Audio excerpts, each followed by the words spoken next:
ডাক্তারের সিরিয়াল দেন, আপনি 7টায় আসবেন, 8 নম্বর সিরিয়াল, আপনি সতর্কতার জন্য 6:30টায় গিয়ে বসে আছেন, আপনি 8 নম্বর সিরিয়াল, 7 নম্বর সিরিয়াল গিয়ে দেখেন ডাক্তারই আসে নাই। আসছে কয়টায়? 1:30টায়, 2টা, 1.5 ঘন্টা 2 ঘন্টা পরে পরে আইসা 1 নম্বর দিয়ে শুরু। এক নম্বর এত বড় নম্বরের ফাঁকে আবার বিনা নম্বরে কিছু। চিরে ভাই এগুলো কি? বলে এগুলো বিনা নম্বর, এগুলো স্যারের গেস্ট, এগুলো হসপিটাল পার্টি, এমডি সাহেবের লোক, অমুক মন্ত্রণালয় থেকে আসছে, স্যারের সঙ্গে আলাপ করতেছে। সেখান থেকে তো রাগ করে আসেন নাই কোনোদিন, সেখানে তো চুপ করে বসে থাকেন। কারণ এলেমের মর্যাদা আমার অন্তরে যখন থাকবে না, আলেমকে যখন কর্মচারী ভাববেন, তখনই মনে হবে আলেম তো আমার কথায় চলে। 10 মিনিট আগে যায় নামাজে বসতে বলছি, বসে থাকবেন। আল উলামা ওয়ারাসাতুল আম্বিয়া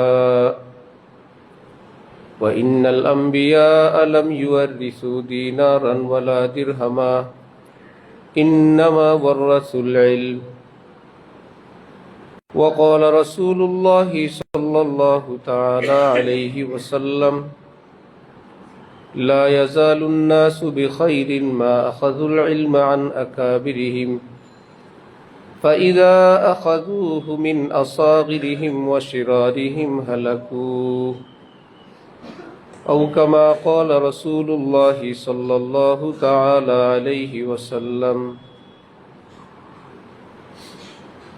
মোহতারাম মুসল্লিয়ানি কিরাম, আমি আল্লাহ পাক রব্বুল আলামিনের পবিত্র কালামের অংশ বিশেষ তেলাওয়াত করলাম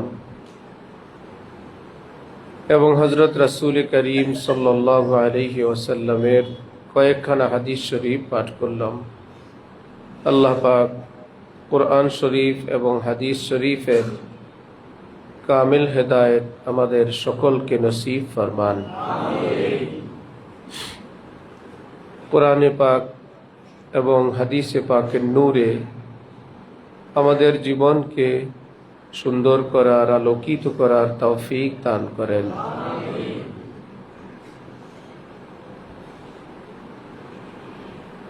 হযরত রাসূলুল্লাহ সাল্লাল্লাহু আলাইহি ওয়াসাল্লাম থেকে আমাদের এই সময়টা অনেক বেশি দূরে হবার কারণে পাশাপাশি ইসলামের অনেক ধারা উপধারা, বিভিন্ন তরিকা, ফেরকা, মাযহাব এই পৃথিবীতে থাকার কারণে কোরআন হাদিসের আদেশ নিষেধ ছাড়া এমনিতেই যদি কেউ বিবেকের আলোকে চিন্তা করে যে এই মুহূর্তে আমাদের জন্য নিরাপদ পদ্ধতি এবং পন্থা কোনটা, এমনিতেই তার মনে জবাব আসবে, তাহলে গ্রহণযোগ্য, নির্ভরযোগ্য হক্কানি আলেমদের মত মেনে চলাই নিরাপদ।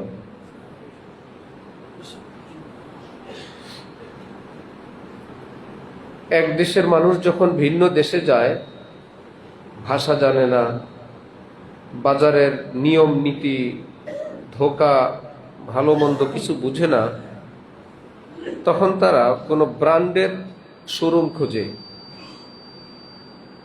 নামি দামি কোনো শোরুম, বিশেষ করে এক দরের জায়গা। ভাই কম বেশ যাই হোক, ইন্টারন্যাশনাল ব্র্যান্ড, 10 পয়সা বেশি গেলেও আমি ধোঁকা খাবো না, করি কিনা? কারণ আমি ভাষা বুঝি না, এই দেশে কি দাম দস্তুর আছে কিনা, বেশি চাইলে কত চায়। মদিনা মুনাফারা এক বেচারা কাপড়ের দোকান, কাপড়ওয়ালা দাম বলল, বাঙালি আমার পাশেই, বাঙালি তার সিস্টেমে দাম বলল। সে বলল মনে করেন 20 রিয়াল, বাঙালি বলল 10 রিয়াল করে দেব। মদিনা শরীফের ওই দোকানদার বলল হাযা মদিনা, মদিনা হাযা, হাযা মদিনা, এটা মদিনা শরীফ ভাই। বাঙালি গিরগির জিয়াদা, বাঙালি অনেক বেশি কথা বলে, এত বেশ কম আমরা চাই না, 1-2 রিয়াল একটু 19-20 করি, এই বলে সে তার কাজ করতেছে। হাযা মদিনা। অথচ পৃথিবীর বহু দেশে আবার এরকম আছেও 20 বললে 10 বলা যায়, এমনকি আরো কমও বলা যায়। কোন দেশের কোন ভাও, কোন বাজারের কোন নিয়ম যে জানে না, তার জন্য নিয়ম কি নিজে মাতাব্বুরি করে, নিজে বড়ত্ব দেখায়, একা একা খোঁজ খবর নিয়ে সদায় করা, না নির্ভরযোগ্য জায়গায়? নির্ভরযোগ্য জায়গায়। নির্ভরযোগ্যের মধ্যে যত নির্ভরযোগ্য করা যায়। বাজার থেকে আপনি এসি কিনবেন, এসির নিজস্ব শোরুমে দাম 10,000 15,000 বেশি, একই এসি পাশের দোকানে 10,000 15,000 কম। কি মুশকিল! সেই হিসাবে শোরুমগুলো বন্ধ হবার কথা না সব? তারপরে তো শোরুম বেশি চলে কোম্পানির। ভাই, এখানে একটা গ্যারান্টির ব্যাপার আছে, ওয়ারেন্টির ব্যাপার আছে, সার্ভিসের ব্যাপার আছে। পাশের দোকানে এক জিনিস, এমন না যে পাশের জিনিসটা 2 নম্বর, একদমই না, হুবহু একই কোম্পানির একই জিনিস। আরো মজার খবর হইল, এক 5 স্টার হোটেলে আমরা ছিলাম, তো সেখানে একটা জুস নিচে 12 রিয়াল, একই জুস একই ব্র্যান্ডের 10 হাত দূরে সাধারণ একটা দোকান 5 রিয়াল।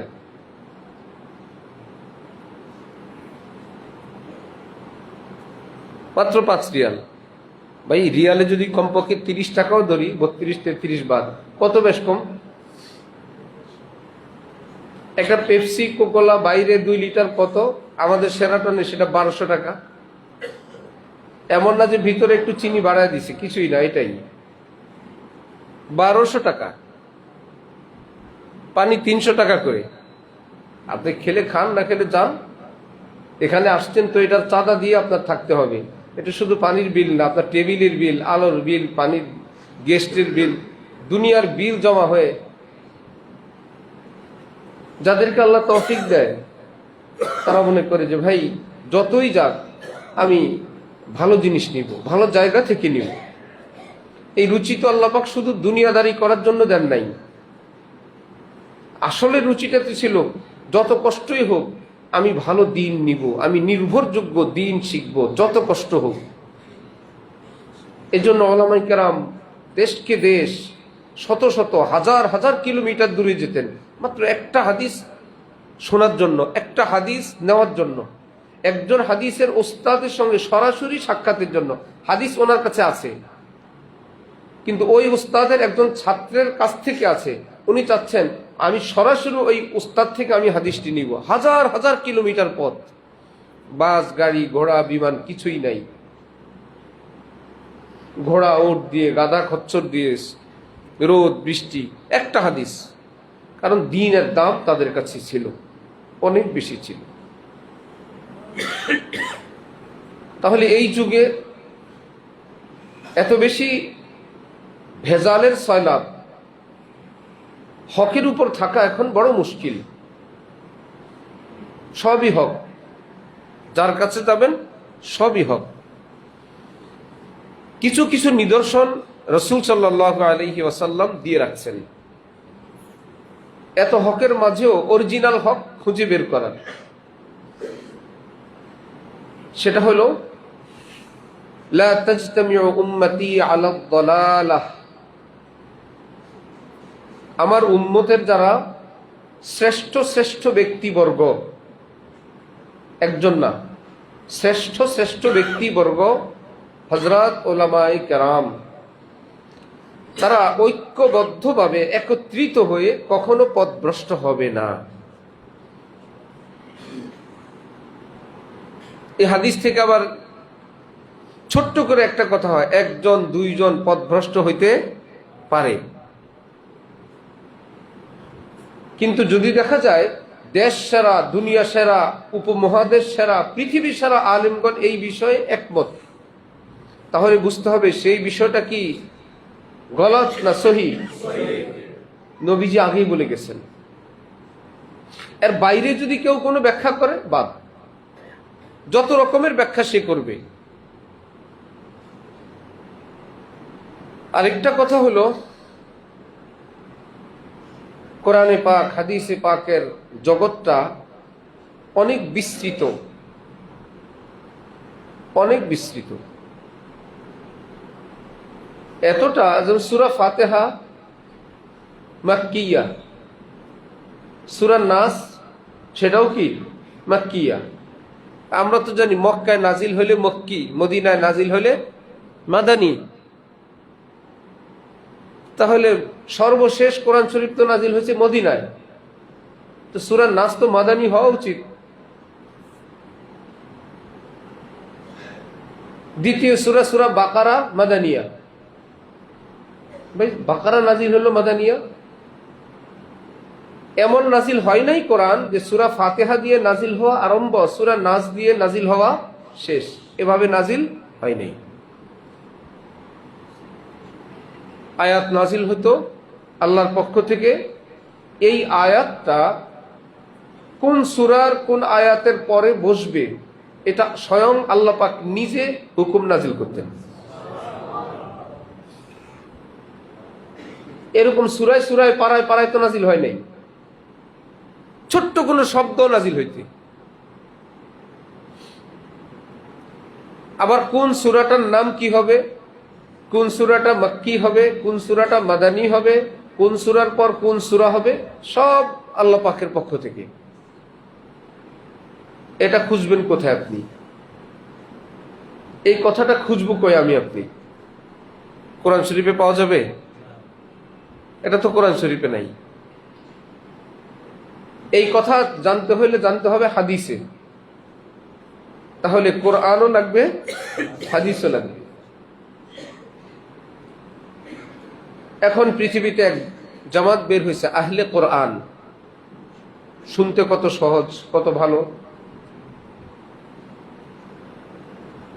আরেক গ্রুপ তো আমাদের ভাইরা আছে আহলে হাদিস। আমরা কি আহলে হাদিস না আহলে কোরআন না আহলুস সুন্নাহ? আহলুস সুন্নাহ। কোরআনও আছে, হাদিসও আছে, ইজমাও আছে, কিয়াসও আছে।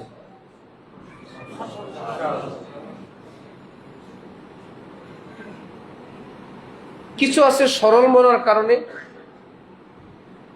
কিছু আছে বোকামির কারণে, কিছু আছে ষড়যন্ত্রের কারণে। সবই ইসলামিক খেদমত।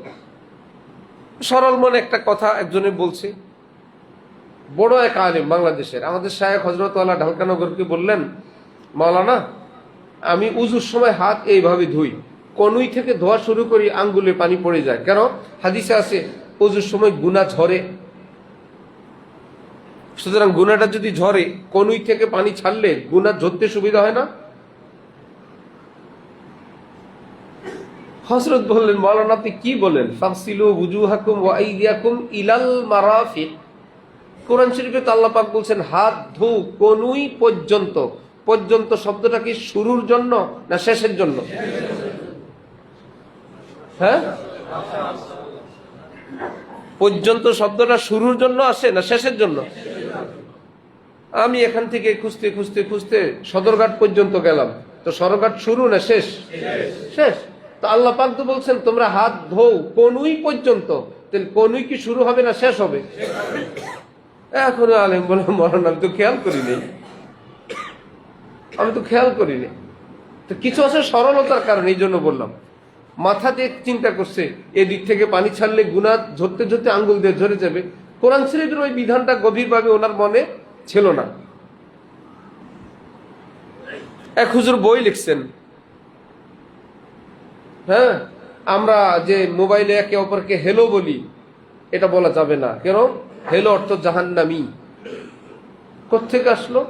হেল অর্থ জাহান্নাম। হেল অর্থ কি? জাহান্নাম। সুতরাং হেলো বলা যাবে না। আরে ভাই এটা কেমন কথা? হেলো কি আমরা বলি? কাফেররা বলে না? যারা ইংলিশের মাস্টার ওস্তাদ তারা একে অপরকে হেলো বলে না?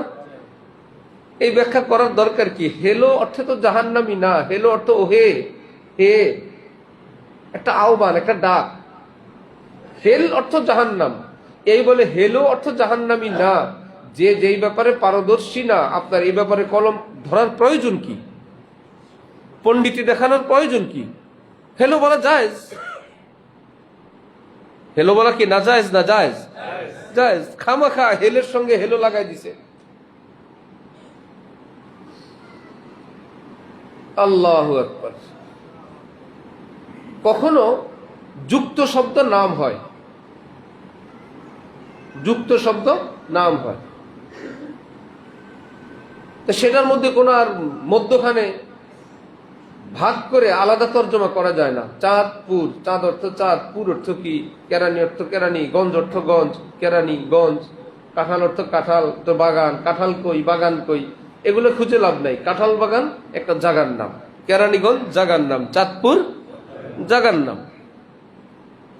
এখন হেলো একটা একটা শব্দ, এটাকে হেল থেকে আলাদা এরপরে ও বাইর করলেন, প্রয়োজন তো ছিল না।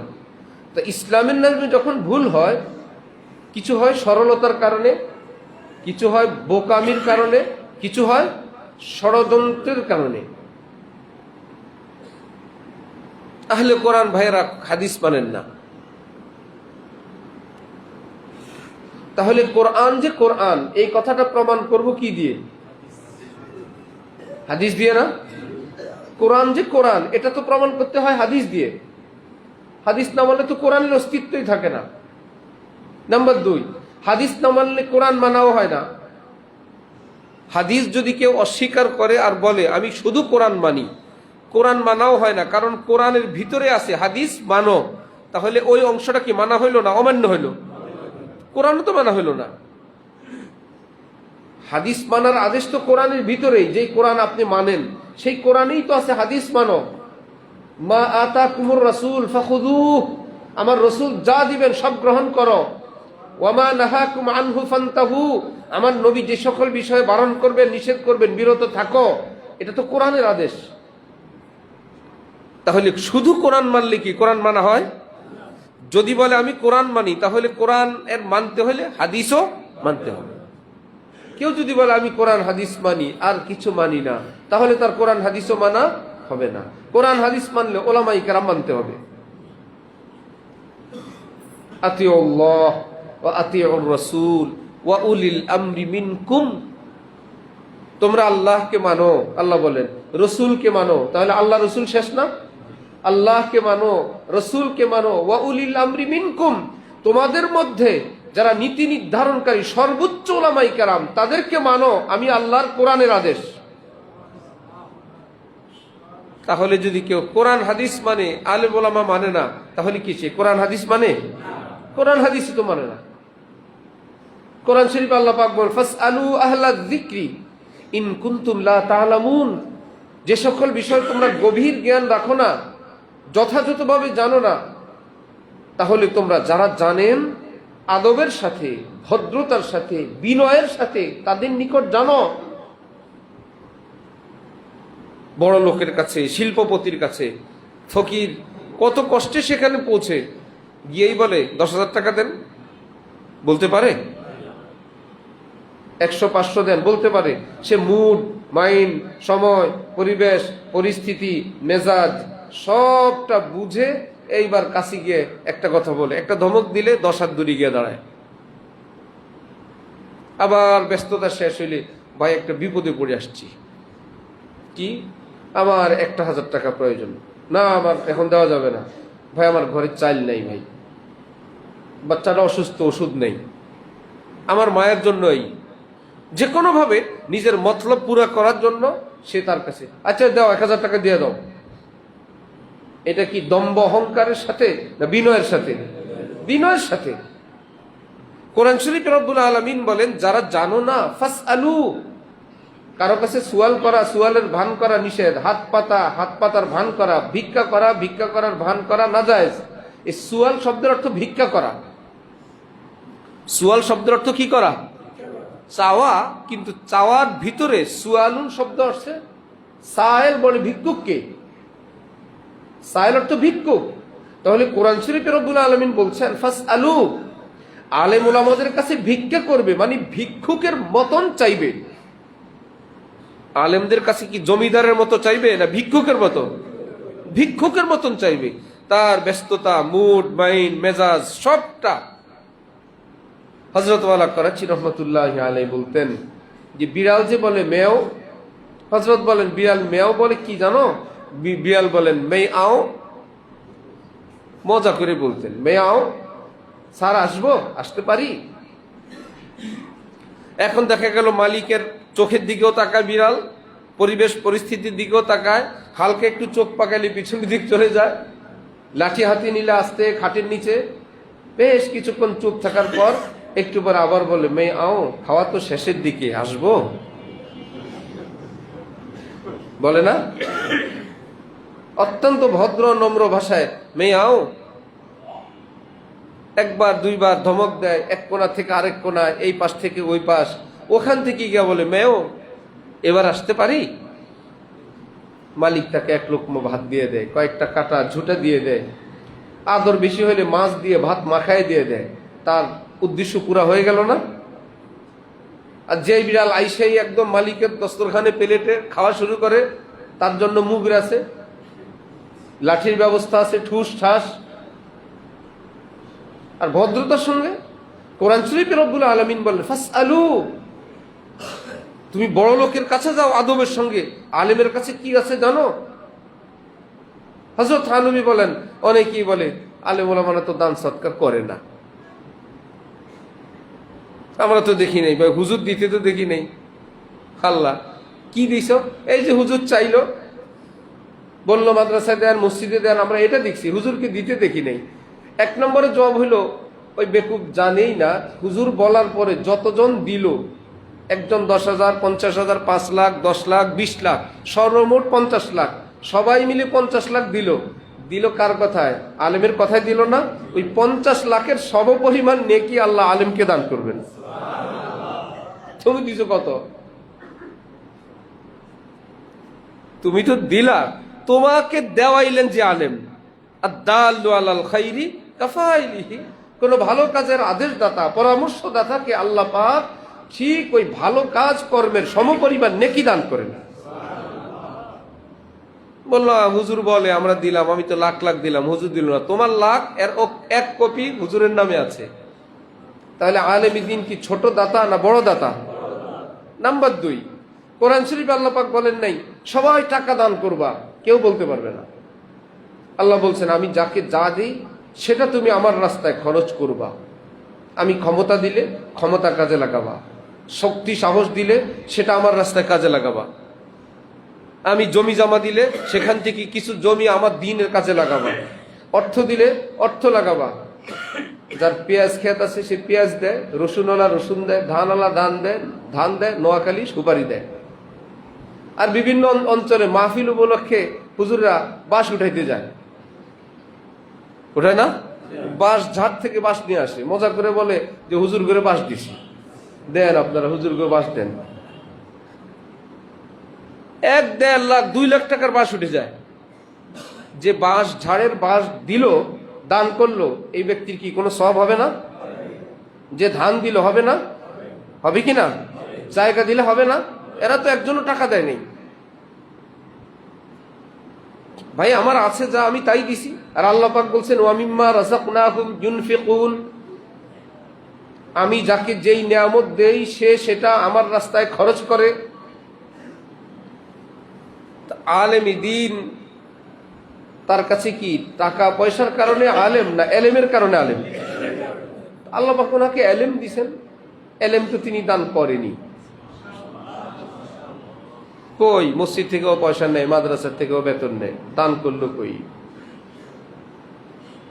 ঠিক আছে, এটা তো ওজিফা নেন, ভাতা নেন, ওকে।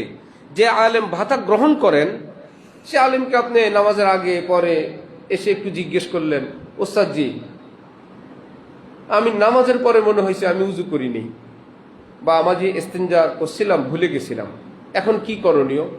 পুরো পৃথিবীতে একজন আলিম বলছিলেন আগে টাকা পে করেন তারপরে মাসালা বলবো। বলছেন অনেক কষ্ট করে পড়ালেখা করছি, এত ফ্রি ফ্রি বলে দিব? আগে টাকা দেন তারপরে বলবো, বলছেন? এ সারা জীবনে যদি একটা মাসালা বলে এইরকম একটা দিন, আর বেচারা সব বেতন নিয়েই করছে। নবীজি বলেন 7 আসমান 7 জমিনের চেয়ে বড় দান এই আলেম করলেন। তাহলে বড় দাতা কে? ওলামায়ে কেরাম। চিরার বস্তা, মুড়ির বস্তা বড়ই হয়, হীরার টুকরা অনেক কম হয়। এক বেচারা জামিয়া হাকিমুল উম্মতে বড় অঙ্কের দান করবেন, আমাদেরকে ওনার বাসায় যেতে বললেন, গেলাম। এখন বেচারা এক ডায়মন্ড দেখাইলেন, বলল এটা ফ্রান্স থেকে একটা পার্টি 12 কোটি টাকা বলতেছে, আমি আর একটু বেশি হলে ওটা বিক্রি করব। অল্প ছোট্ট, কত কোটি? 12 কোটি।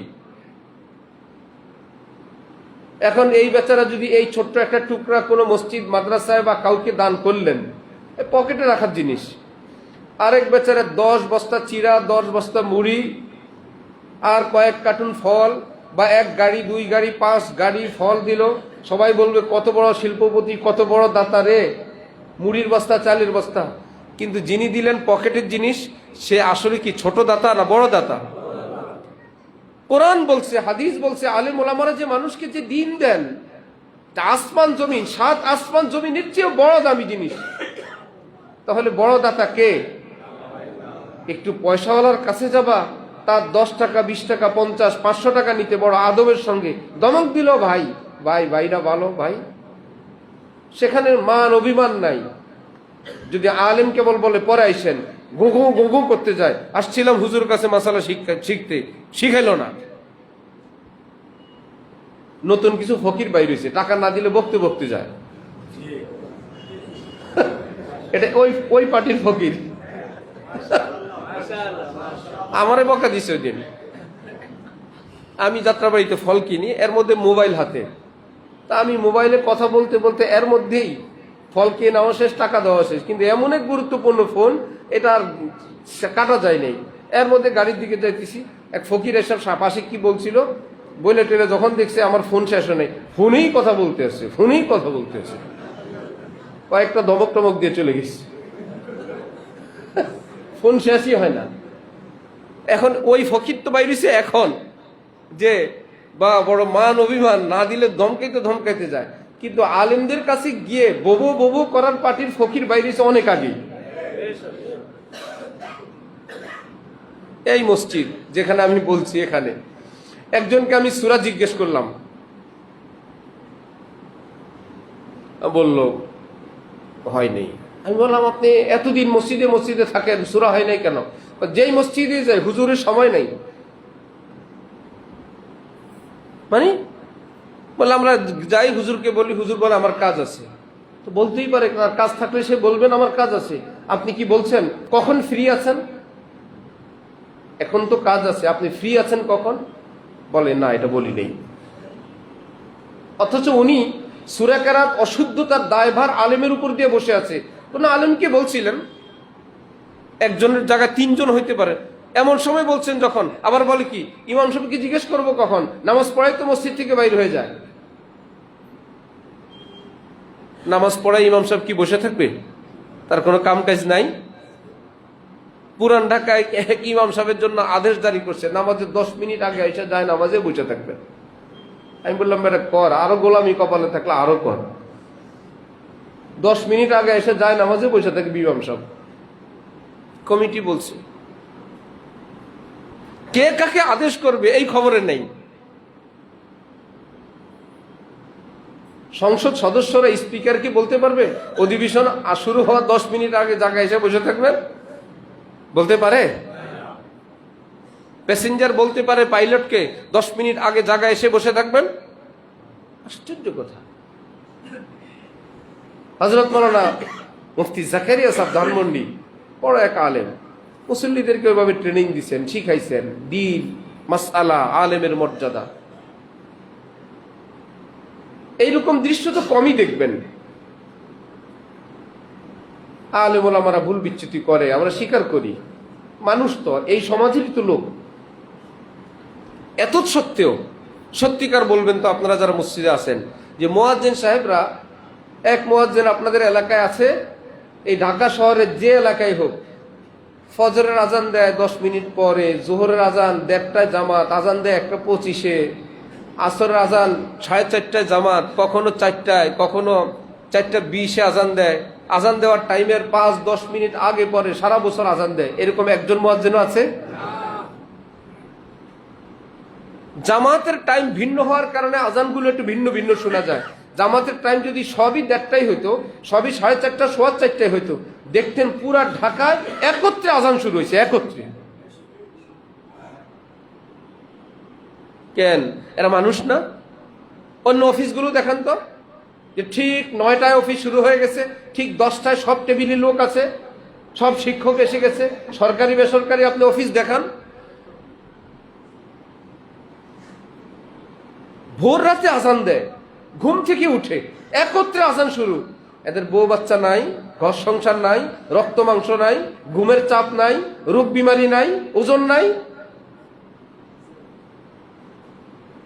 আল মুয়াজ্জিনু জামিন, মুয়াজ্জিন জিম্মাদার, পুরা জাতির জিম্মাদার। সময় মতন আল্লাহু আকবার। ইমাম সাহেব 10 মিনিট পরে আছে, 1:30টায় জামাত আসছে 1:40-এ। এরকম ঘটনা ঘটছে দু একবার।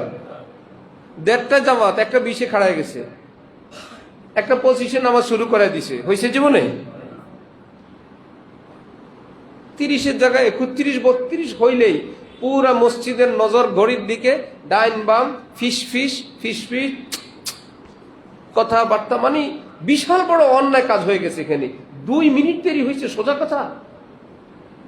আজকের নামাজটা জানি ফেরেশতা আজকে পায় কিনা, ফেরেশতারা তো 1:30 বাজে এসে বসে দিচ্ছে।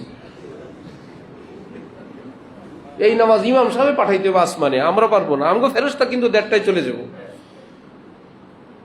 মানে বিশাল ভুল হয়ে গেছে, অনেক বড় অন্যায়। 1:31 বাজে ইমাম সাহেবের খবর নেই।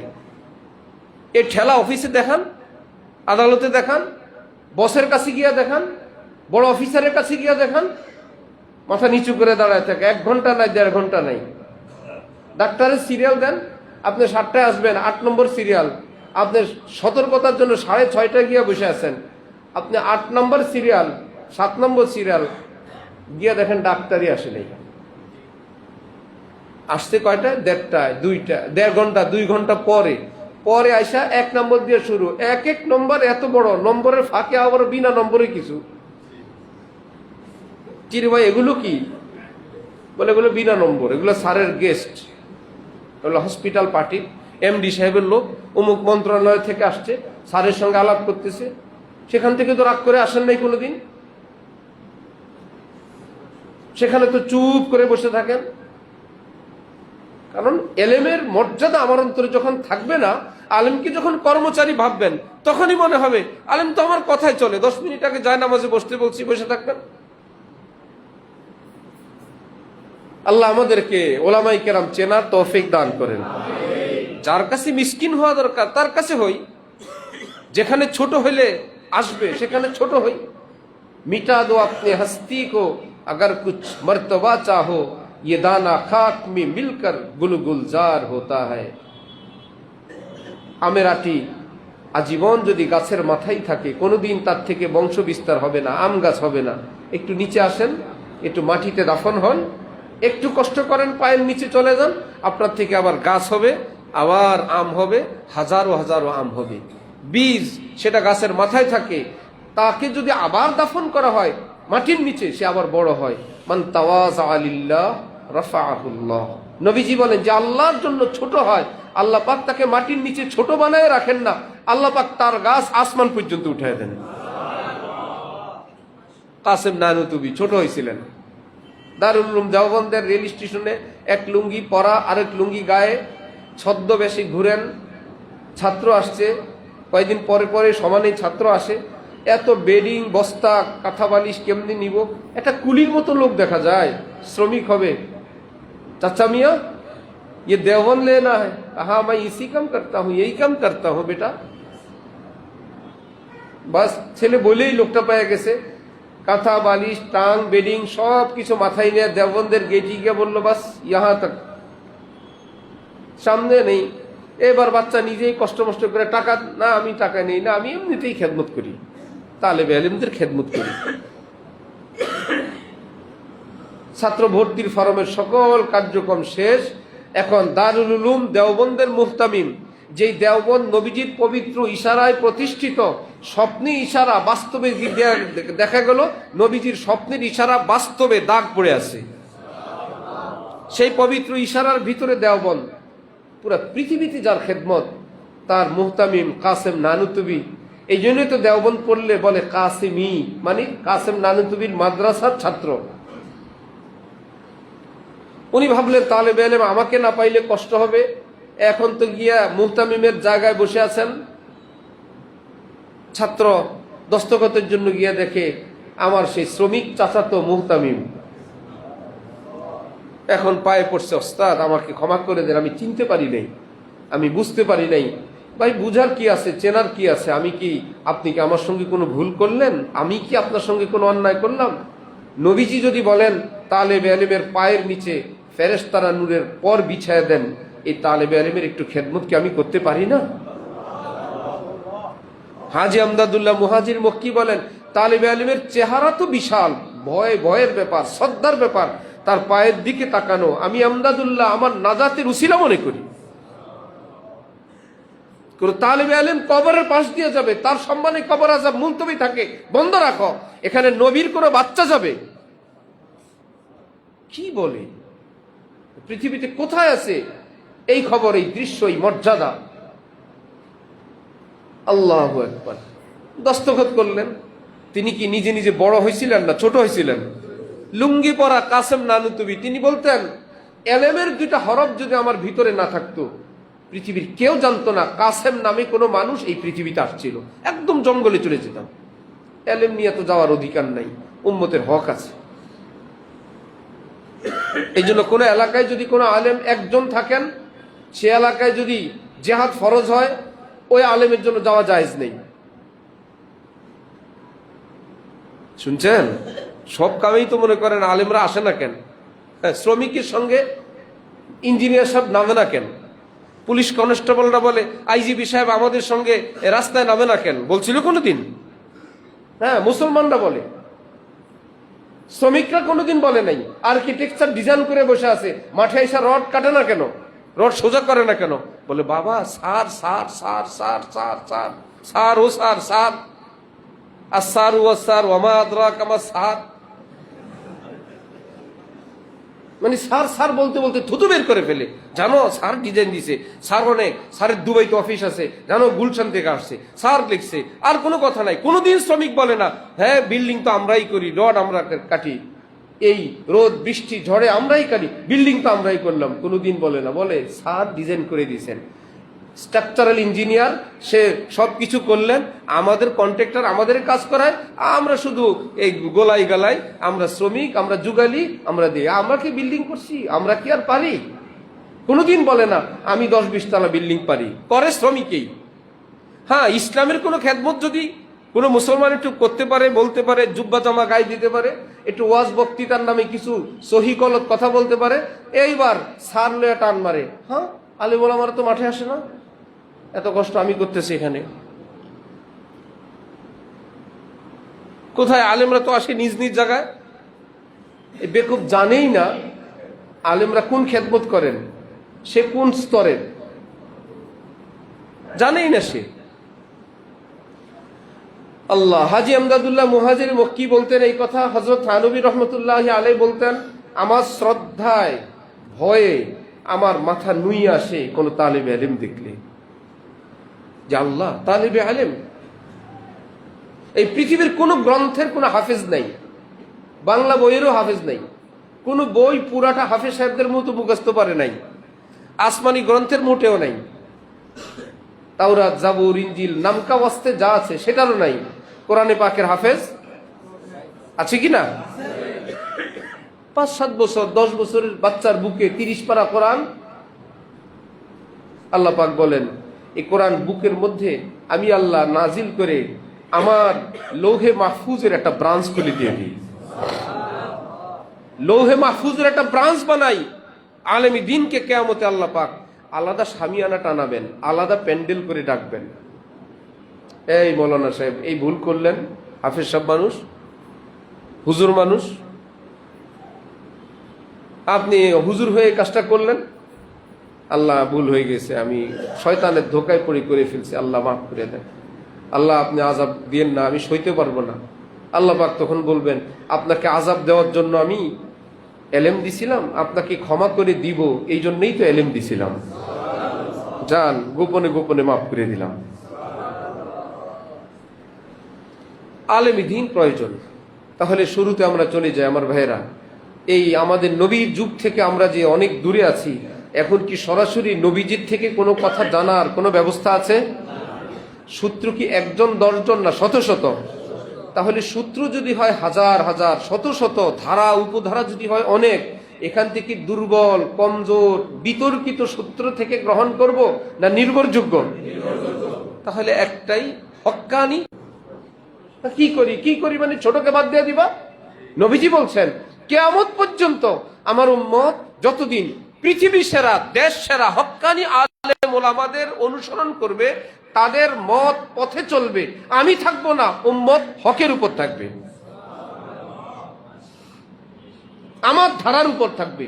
যেদিন থেকে তারা ভান ধরবে, বড় ছোট চিনবে না, জানলেও জানতে চাইবে না, বুঝলেও বুঝবে না, বড়দেরকে এড়ে যাবে, ওই মহল্লার ওষুধ খায়া ভিতরে ক্যান্সার আলসার বানাবে। নবীজি বলেন বড়দেরকে এড়ে যাবে, আর মেজো সেজো ছোটদের থেকে ইলম গ্রহণ করবে। এদের নাম রাখছেন ছোট মৌলবী। নবীজি তারপরে বলছেন সিগারিহিম ওয়া শিরারিহিম, এরা হলো দুষ্ট মোল্লা। নবীজি বলতেছেন যে বড়দের বিরুদ্ধে এবং বিপরীতে চলে, এরা স্বার্থপর, এরা দুষ্ট। আমরা বলি না, নবী বলেন সিগারিহিম ওয়া শিরারিহিম, ছোট এই দুষ্টগুলো থেকে যখন ইলম নিবে, হালাকু, সেদিন থেকে আমার উম্মত ধ্বংস হওয়া শুরু হবে। তাহলে দ্বীন ইসলাম অনির্ভরযোগ্য জায়গা থেকে না নির্ভরযোগ্য? সার্টিফিকেট এলমে আমলে আমাদের দৃষ্টিতে নির্ভরযোগ্য হবে না আলেমদের দৃষ্টিতে? আরেকটা দৃষ্টি দিয়ে দিলাম, ভাই আমি তো ভালো মনে করি, 1 জন 2 জন 3 জন আলেমকে হাসবে, আচ্ছা ঠিক আছে ভালো, আমাদের ইমাম সাহেব, আমাদের খতিব সাহেব, আচ্ছা ভালোই তো ওয়াজ করে, চলেন, কি ব্যাপার হুজুর এমনি? বল ইমাম হিসাবে ঠিক আছে, খতিব হিসাবে ঠিক আছে, কিন্তু উনি ওই মানের আলেম তো না। বলেন কি, খতিবের উপরও আলেম আছে? খতিবরে জিজ্ঞেস করেন আলেম আছে কিনা, খতিবকে জিজ্ঞেস করেন আলেম আছে কিনা। চাঁদ এতগুলো পৃথিবীতে আসে না, এতগুলো সূর্য আসে না, একটা চাঁদ পৃথিবীতে আলো দেয়, একটা সূর্য পৃথিবীকে যেরকম আলো দেয়। আজকে আমাদের মতন মৌলভী সাহেবরা না থেকে যদি একজন হাফিজ জি হুজুর থাকতেন, একজন মাওলানা শামসুল হক ফরিদপুরি থাকতেন, একজন মুফতি শফি সাহেব কারি তৈয়ব সাহেব থাকতেন, তারা নাই, কিন্তু তাদের অবর্তমানে ভিন্ন ভিন্ন নামে আল্লাহ এই পৃথিবীতে লোক রেখে দিয়েছেন, লোক রাখছেন। আমাদের জাতীয় মসজিদ বাইতুল মোকাররমের খতিব সাহেব বাংলাদেশের বড় আলেম না পৃথিবীর বড় আলেম, পুরো পৃথিবীর বড় আলেমদের একজন। ওনার ব্যাপারে সমালোচনা করে কারা জানেন? কলেজ ভার্সিটিতে পড়ুয়া ছেলেরা, যে হাদিসের আলোকে ওনার আমলটা সঠিক না। এক সুইপার ড্রেন ঝাড়ু, ড্রেন পরিষ্কার করে, পাশ দিয়ে এক লোক যায় আর বলে বাদশাহ হারুনুর রশিদের 2 চোখে দেখতে পারি না। সে কি সুইপার, সে বলে বাদশাহ হারুনুর রশিদরে 2 চোখে দেখতে পারি না। বাবারে, তোর আবার চোখ, ওই চোখ দিয়ে আবার বাদশাহ হারুন রশিদরে দেখে। স্কুল কলেজ পড়ুয়া ছেলে পেলে একটু কোরআন হাদিসের 2 লাইন 4 লাইন পড়ে টড়ে বলে উনি তো সহি হাদিসের আলোকে কাজটা ঠিক করে নেই। কোন হাদিসের আলোকে? সহি হাদিস, দন্তের দিয়া লেখে, এই জন্য বলেও ওনার কাজটা সহি হয় নাই। যখন এখানে চলে যাবেন, আলেম বাদ দিয়ে আপনি ছোট আলেমে গেলেই বিপদ, আর যখন আলেম বাদ দিয়ে আপনি মিস্টারের পিছনে চলবেন, তাহলে তো কাজ হয়েছেই। এইবার হজরত মৌলানা আব্দুল মালিক সাহেব যদি বলেন, বাবা রে ঢালকানগরের হজরত, আমি জাতীয় মসজিদে আসি দেখা আমার কেবল বড় বলো, ঢালকানগরের শায়েখ আল্লামা আব্দুল মতিন সাহেবকে আমি সম্মান করি, আমি মহব্বত করি, তাহলে তো বাবারে আমার চোখে না, আলেমের চোখে বড় যে সে আসলেও বড়, বড় কিনা? বাবারে মুফতি মনসুরুল হক সাহেব, যাত্রাবাড়ি হজরত, হজরত মুফতি আবু সাইদ সাহেব, এরা কি একটা মাদ্রাসার হুজুর না দেশের হুজুর, পুরো দেশের, উপমহাদেশের। আলেমের চোখে আলেম চিনবো, আলেমের চোখে আলেম দেখবো। এখানে কোনো গ্রুপ নাই, দল নাই, ফেরকা নাই। আমাগো তবলিগ, আমাগো ঢালকানগর, আমাগো চরমনাই, আমাগো শর্ষিনা, আমাদের সিলসিলা, এগুলো বাদ। হইতে পারে আমরা কেউ কারো, হইতে পারে কিনা, হইতে পারে। রাষ্ট্রের ক্ষমতায় যারা আসে তারা কি তাদের দলের ক্ষমতায় আসে না দেশের ক্ষমতায় আসে? হ্যাঁ, তিনি একটা দলের পক্ষ থেকে আসছেন, ক্ষমতায় যাওয়ার পর আর দলে থাকতে পারবে না, পুরো দেশের দায়িত্ব তাকে পালন করতে হবে। কোন মায়ের গর্ভেই আসবে, কোন মাদ্রাসায় পড়বে, কোন হুজুরের ছাত্র শিষ্য হবে, কিন্তু আল্লাহ পাক যাকে সেই মাকাম দেন তখন আর কেন কোন মায়ের, কোন হুজুরের আর মাদ্রাসা থাকে না, পুরো দেশের হয়ে যায়। আল্লাহ আমাদেরকে সেই মানের আলেমদেরকে চেনার, কদর করার তৌফিক দান করেন। ছোট্ট কয়েকটি কথা, শবে বরাত সামনে আসতেছে, কেমন?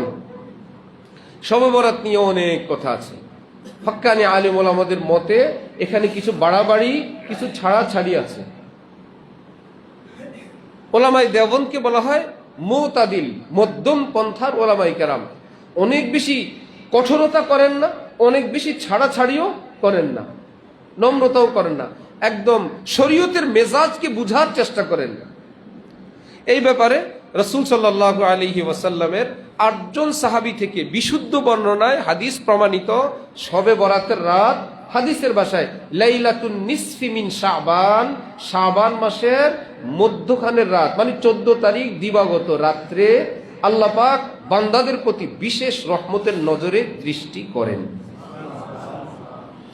নবীজি ইরশাদ করেন, কুমু লাইলাহা ওয়াসুমু নাহারাহা, রাতের বেলা যত বেশি পারো ইবাদত করো, দিনের বেলা রোজা রাখো। ইবনে মাজাহ শরীফের হাদিস, সিয়াসিত্তার যে 6 কিতাব এর মধ্যে এক কিতাব। বড় বড় হাদিস বিশারদগণ খুঁজতে খুঁজতে ব্যাখ্যা পরে দেখলেন যে 8 জন সাহাবী থেকে বর্ণিত এই হাদিস বিশুদ্ধ। এই রাতে ইবাদত করা মুস্তাহাব, কি ইবাদত এটা নির্ধারণ করা গলত। প্রসিদ্ধ হাদিস বিশারদ ইবনে দিহিয়া, ওনার নামে যারা একটু বই পুস্তক পড়ে টয় বলে উনি তো বলছেন শবে বরাত সংক্রান্ত হাদিসগুলো মওযু না। পরে ইবনে দিহিয়ার কিতাবে পাওয়া গেল যেটা, যে আহাদিসুস সালাতিল বারাআতি মাওযুআ। উনি বলেন নাই শবে বরাতের বিষয়টা মওযু, বরং ওই সময় বাজারে, যেমন আমাদের সমাজে এখন আছে, হুজুর শবে বরাতের নামাজের নিয়মটা কি বলে না। এখন হুজুর কেমনে পাগল থামাবে? হুজুর যদি বলে দে যেমনি পড়েন পড়েন, ওই বেটা মনে করে না হুজুর মনে জানে না, আমার একটা দিয়ে চালাই দিল, আমি আর হুজুর একই, আমিও জানি না হুজুরও জানে না। হুজুর এইরকম, হুজুর বদনাম থেকে বাঁচার জন্য ওটার নাম পাগলের ওষুধ। এটা পাগলের ওষুধ দেওয়া দেয়, সোজা হয়ে দাঁড়াবেন, ভালো করে উযু করে, নতুন জামা পরে ইত্যাদি, তারপরে হুজুর, তারপরে ফাতিহার পরে একদম লম্বা করে 3 বার কুল হুয়াল্লাহ পড়বেন, অথবা প্রথম রাকাতে 7 বার, দ্বিতীয় রাকাতে 3 বার, আর সুবহানা রাব্বিয়াল আযীম আলা এগুলো 7 বার করে পড়বেন, ভালো করে আতর টাতর দিবেন। এইবার ওই লোক মনে করে যে বাস আমার শবে বরাতের নামাজটা হুজুর শিখাই দিল। আসলে কি নামাজ শিখাইছে না পাগল থামাইছে? পাগল থামাইতে থামাইতে গিয়ে আলেম ওলামারা মানুষ মনে করছে এটাই নামাজের নিয়ম। হুজুরের জন্য এমনটা বলাও ঠিক হয় নাই। আর কিছু কিতাবও বাজারে বেরিয়েছে, এটা হলো শবে বরাতের নামাজ, এভাবে দাঁড়াইতে হয়, এভাবে এই করতে হয়। এগুলো সব মওযু, সব ভুয়া, সব জাল। তাহলে কি শবে বরাতের বিষয়টা জাল না নামাজের পদ্ধতি জাল? নামাজের পদ্ধতি জাল, শবে বরাতের বিষয়টা জাল না। এক জাল আরেক জায়গায় দিবেন না, জাল যে জায়গায় খেয়ে দিতে হয় ওখানে দিয়েন, উঠানে না। তাহলে শবে বরাতের নামাজ সংক্রান্ত যে ভুয়া গলত রওয়ায়াত আলেম ওলামাদের একদম ভুয়া, একদম মিথ্যা। যেমন আমাদের নামের আগে মুহাম্মদ, মহিলাদের নামের আগে কি? এটা হলো আমার নাম রাখছে পাগলের ওষুধ। মুহাম্মদ তো নবীজির নাম, মুসাম্মদ কার নাম? যখন মুসলমান পুরুষের নামের আগে ছিল শ্রী, শ্রী বাদ দেওয়ার পর বলে হুজুর শ্রী বাদ দিব তো কি দিব? কি দিব? আবু বকরের নামে কি আর কিছু আছে? ওমর, উসমান, আলী, আবু হুরায়রা এগুলোর নামে কিছু আছে? মোহাম্মদ আবু বকর, হযরত আবু বকর সিদ্দিকের নাম কি মোহাম্মদ আবু বকর? মোহাম্মদ উমর, মোহাম্মদ উসমান না উসমান? আবু বকর, উমর, উসমান, আলী নাম, ওগুলোর নাম। মুহাম্মদ একটা আলাদা নাম। আমরা তো মনে করি এটা নামের আগে এমনি ফ্রি, নামের আগে ফ্রি না। মুহাম্মদ আস্ত একটা কি বরকতময় শ্রেষ্ঠ একটা নাম। এখন সিরি সিরি লাগাই তো আলেমরা বলেন কি করা যায়, পাগলের ওষুধ এক না সিরি বাদ দাও, মুহাম্মদ দাও। পুরুষরা মুহাম্মদ দেয়, নারীরা বললো আমরা কি দিব। এখন তাদের নবী কি একজন পুরুষ একজন মহিলা নবী ছিলেন? লেডিস কোন পয়গাম্বর আল্লাহ পাক দেন নাই। এখন আমাদের নবী মুহাম্মদ, ওনার নাম আমরা আমাদের নামের শুরুতে বরকতের হিসেবে ব্যবহার করি। নারীরা বললো আমরা কি দিব, মুহাম্মদের কাছাকাছি একটা মেডিসিন দিয়ে দিচ্ছেন, মুসাম্মাদ। অর্থ কি জানেন? অর্থ হলো তোর নাম রাখা হয়েছে আয়েশা। মুসাম্মাদ আয়েশা, তোমার নাম রাখা হয়েছে কি? মুসাম্মাদ অর্থ নামকরণ করা হলো। মুসাম্মাদ আয়েশা, নাম রাখা হইলো আয়েশা। মুসাম্মাদ ফাতেমা, নাম রাখা হইলো ফাতেমা। নাম রাখা হইলো ওটার আরবি কি? মুসাম্মাদ। এবার তারা খুশি, বেটাগো নামের আগে মুহাম্মদ, আমাগো নামের আগে কি? মুসাম্মাদ। মাশাআল্লাহ, যাক, এটা হলো পাগলের ওষুধ। তো এইরকম সবে বরাত, সবে কদর, 27 ইত্যাদি ইত্যাদিতে কিছু দুষ্ট, অসতর্ক, অসচেতন মোল্লা মৌলবী মহল্লায় মহল্লায় যারা টিউশনি করে, যদি নামাজ না বলে টিউশনি যাবে, ঠিক আছে? এই জন্য তারা এরকম গলত বলতে বলতে মা বাজারে এগুলো ছড়াইছে। হালুয়া রুটি তো মাশাআল্লাহ প্রায় লাইফ সাপোর্টের দিক চলে গেছে, ঠিক না? আর অল্প একটু বাকি আছে। সবিনা খতম দাফন হয়ে গেছে। এত বেশি মাইকে সবিনা খতম হইতো, কেউ কারো কথার আওয়াজ শুনতো না। এত বেশি মাইকে কোরআন শরীফ খতম হইতো। ওটা মোটামুটি ছুটিতে চলে গেছে। হালুয়া রুটিও শেষের দিকে। এখন মুসলমানরা সচেতন, আলেম ওলামা এবং বিভিন্ন সহি মাধ্যমে দিন শিখতে শিখতে মুসলমানরা আসছে। তো সহি হাদিস থেকে বর্ণিত কি খবর? 14 তারিখ দিবাগত রাতভর ইবাদত করা মুস্তাহাব, যার শরীর স্বাস্থ্যে যতটুকুন কুলায়, নামাজ, দুরূদ শরীফ, জিকির, তেলাওয়াত, মুনাজাত, দান সদকা ইত্যাদি। এবার পরের দিন রোজা রাখা। আল্লাহ পাক আমাদেরকে তৌফিক দান করেন। ওয়া আখিরু দাওয়ানা আলহামদুলিল্লাহি রাব্বিল আলামিন। একটি ঘোষণা, আগামী 2 জুমায় আমার থাকা হবে না। বলতে হয় অনেক ভাইরা দূর দূর থেকে আসেন, সেই ভাইরা যাতে এসে কষ্ট না পান, দোয়া